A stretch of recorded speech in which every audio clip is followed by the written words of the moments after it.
Good evening and welcome to Granada Reports. Well, first tonight, and a woman has been killed after being hit by a police car in Oldham.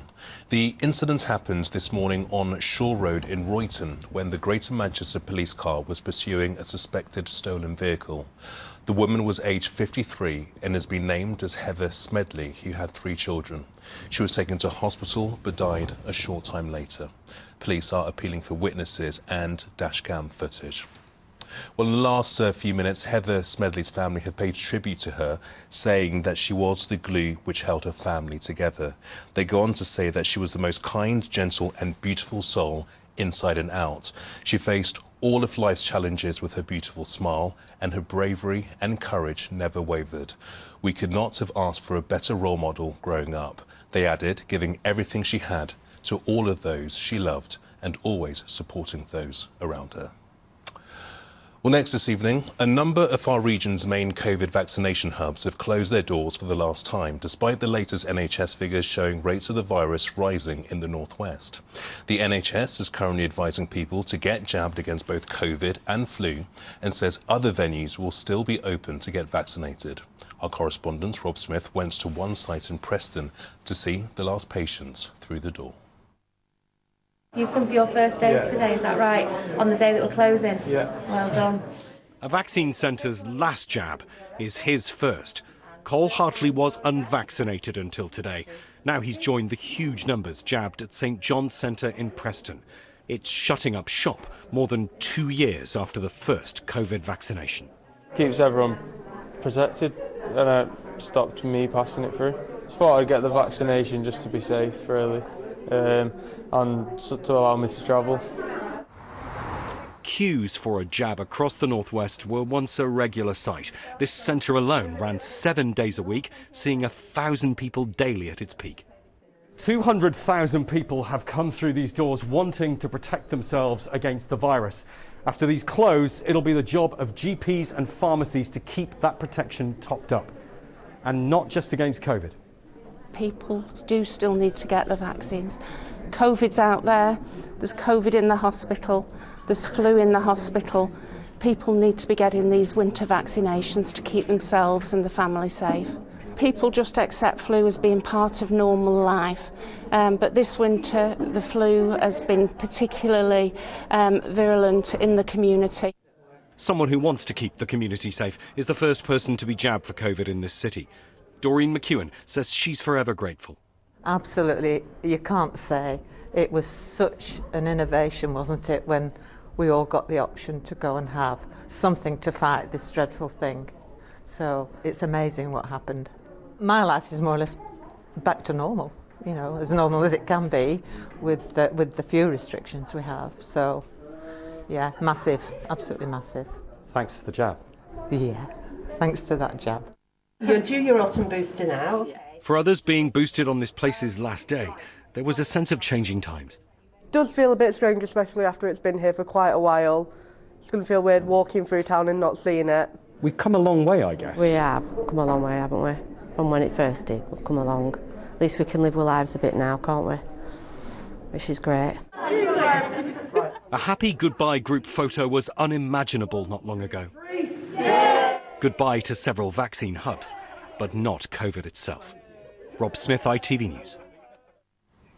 Rail operator Avanti has urged customers to only travel if absolutely necessary over the Christmas period. Avanti, which runs trains to and from London, says services will finish earlier on Christmas Eve and start later on Tuesday, December the 27th, due to planned upgrade work and industrial action by the RMT union. Passengers are also advised to check ahead before travel. And there's more information about those changes to Avanti services on our website, itv.com/Granada. Now, a family from Merseyside say they are grateful they're spending Christmas together and have got a lifeboat crew from Wales to thank for that. Melina Smith from Birkenhead is now raising money and awareness to help the RNLI after they rescued her 12-year-old daughter from the water on a summer trip to Barmouth. Jennifer Buck reports. A terrified mother calls 999 for help. Coast Guard rescue. Coast Guard, I've got my 2 children are drowning. We're in Barmouth, right on the pier when it's going in, and I can't see them.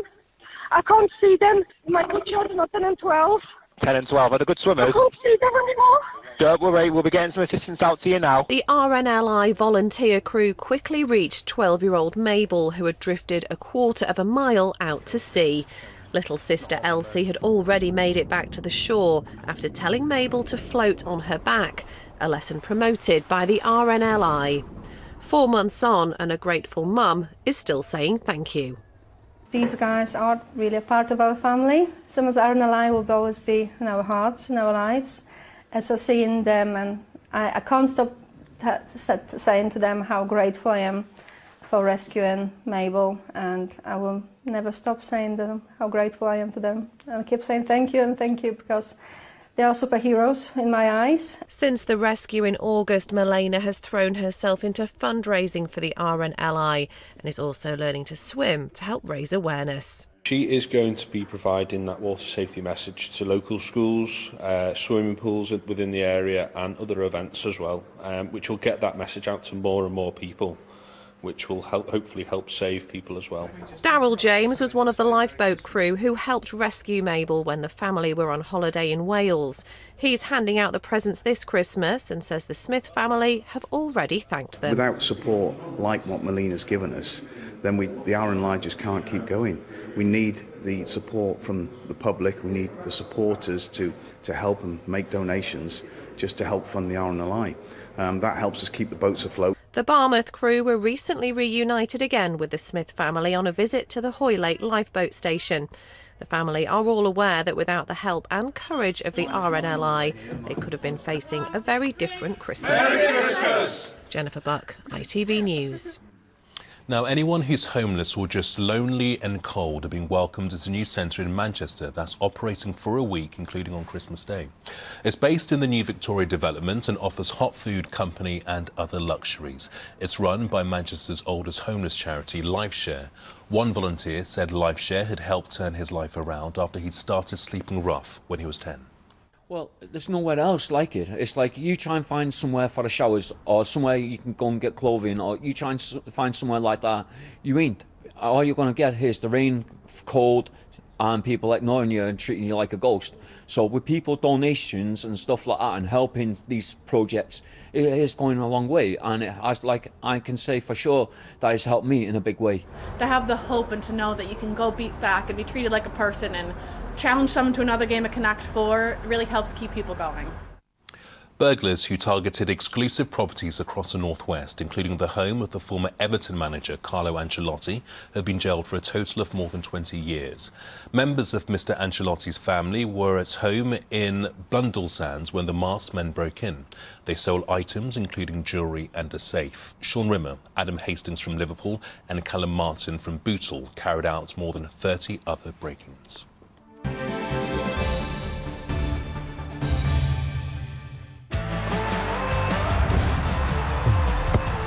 Getting that winning feeling. FOW, sponsors of the Granada Sport Report. A 15-year-old girl was injured by a missile thrown during the EFL Cup match between Manchester City and Liverpool at the Etihad last night. Both clubs had written to fans before the game calling for calm and respectful behaviour. Greater Manchester Police say they're investigating a number of incidents. There were 3 separate arrests and a man was assaulted outside the ground and taken to hospital.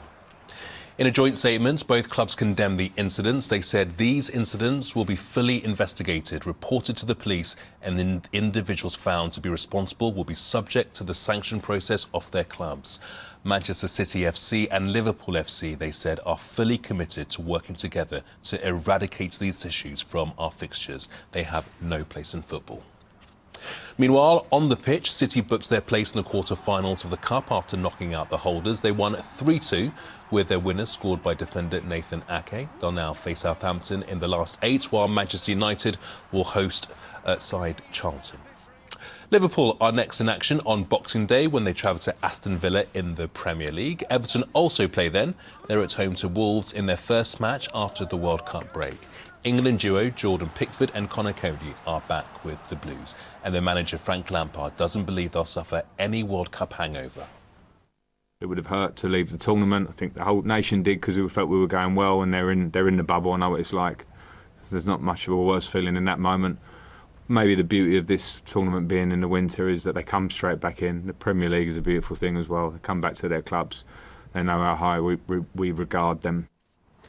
And finally, Christmas for most of us means time with the family and friends, but for many people living in care homes, the festive season can mean isolation and loneliness. That's why a woman from Tameside is on a mission to change that.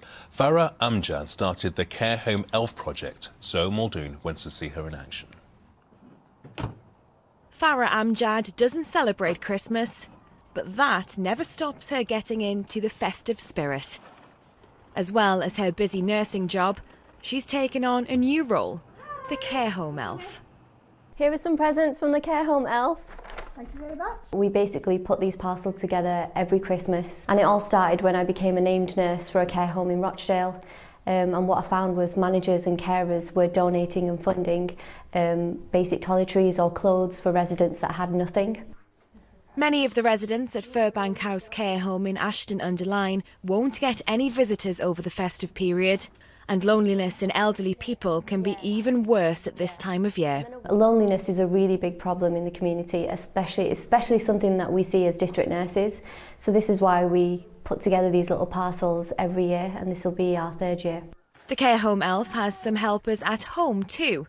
Along with her mum, sister and 2 daughters, Farah's aiming to deliver 150 parcels to care homes across Tameside this Christmas. So Farah, just explain to me then what we have in these parcels. Okay, so each parcel has basic essentials or toiletries such as shower gel, we've got soaps, shampoo, a body scrub and toothbrushes. So it's all the essentials then that people really need? Yeah, it is, yeah.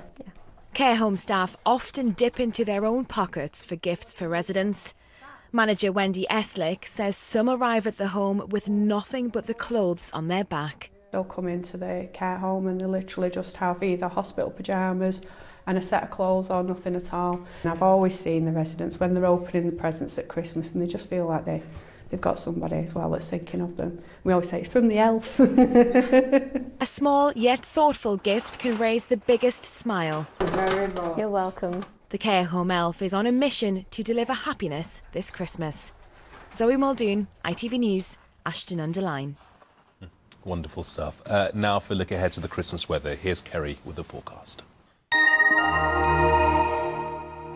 Why do I need a shower? I've been out in the rain. The faster you go, the sooner you'll be out. You'll save water too. United Utilities sponsors ITV Granada weather. Hello, a very good evening to you. So it's a no show for any significant snow this festive weekend. Some strong winds today, big waves for the Isle of Man, and that risk continues through into this evening. And for the rest of us, quite wet and yes, quite windy, especially over the Pennines. For Christmas Day itself, it will be milder than average, but still quite windy with a mix of sunshine and heavy, gusty, blustery showers. There'll be a spell of rain later, which introduces some colder air for Boxing Day, again with sunshine and showers and strong winds, but that cold air only lasts for about a day. As we head deeper into tonight, becoming a little drier and clearer, the winds a little lighter, but there will still be some showers pushing from west to east and enough of a breeze to prevent a frost from forming, so lows of around 3 or 4 Celsius overnight tonight. 8:28 and 3:53 are your sun times for tomorrow. Any showers will push away. There'll be a slightly drier and brighter spell, a little bit of hill fog though, and then into the afternoon we look to the west for showers developing and strong winds again, especially for the Isle of Man, and some of those showers could be on the heavy and possibly thundery side. They will continue through the evening and overnight period as we head into Christmas Day, so a mix again of sunshine and showers, but you can see the winds change direction, mild and southwesterly to a northerly for Boxing Day, and then turning more unsettled by Tuesday. Have a lovely Christmas. United Utilities sponsors ITV Granada weather. Kerry, thank you. I am back with a news update at 10:15 this evening, so I'll see you then if you can join me. Otherwise, I do hope you have a wonderful evening. I'll see you later. Bye-bye for now. Bye.